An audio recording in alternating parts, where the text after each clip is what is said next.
আর রহমান আল্লাহ রাব্বুল আলামিনের সিফাতি গুণবাচক নাম, কিন্তু এতে এত বেশি মোবালাগা রয়েছে, অর্থের ব্যাপকতা রয়েছে যে যতই বড় দয়ালু কোনো সৃষ্টি হোক, কোনো ব্যক্তি হোক, ফেরেশতা মালায়েকা হোক অথবা কোনো জিন হোক, মানুষ হোক, নবী রসুল হোক না কেন, রহমান শব্দ প্রয়োগ করা যাবে না কারো সম্পর্কে, এত অর্থের ব্যাপকতা রয়েছে।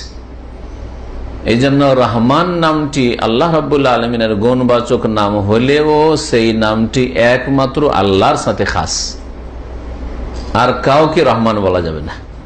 কেউ যদি রহমান বলে আল্লাহর কোন সৃষ্টিকে, তাহলে সে যদি বিশ্বাস করে বলে যে আল্লাহ ছাড়াও কেউ রহমান হইতে পারে, এ অর্থ থাকতে পারে, তাহলে বড় শিরক করলো, শিরকি আকীদা রাখলো।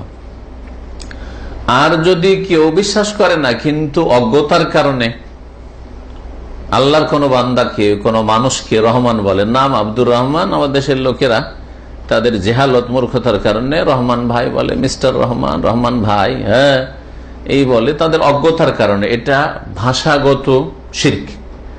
তার আকীদাগত বিশ্বাসগত শিরক যদি নাও হয়, বিশ্বাস করে না যে সে রহমান হইতে পারবে, বা জানে না এই সম্পর্কে কোনো জ্ঞানও রাখে না, কারণ গরজই নাই তো শিখার ইসলাম। আসলে মুশকিলটা হচ্ছে এটাই, সেই মুসলিমদের ইসলাম শেখার গরজই নাই।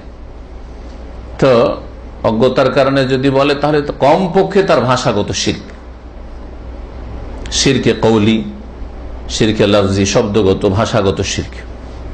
সুতরাং এই রকমের ভাষার প্রয়োগ থেকে বাঁচা একজন মুসলিমের জন্য ফরজ, না হলে ওর আকীদার শিরক হবে, আর না হলে কথার শিরক হবে তার। রাহিম আর রাহিম আলিফ লাম দিয়ে একমাত্র আল্লাহর জন্য বলবেন, কিন্তু আলিফ লাম ছাড়া রাহিম শব্দটি যদিও তাতে মোবালাগা রয়েছে, অর্থাৎ অর্থের ব্যাপকতা রয়েছে, তারপরেও এত বেশি ব্যাপকতা নেই যে আল্লাহ ছাড়া কারো জন্য বলা যাবে না।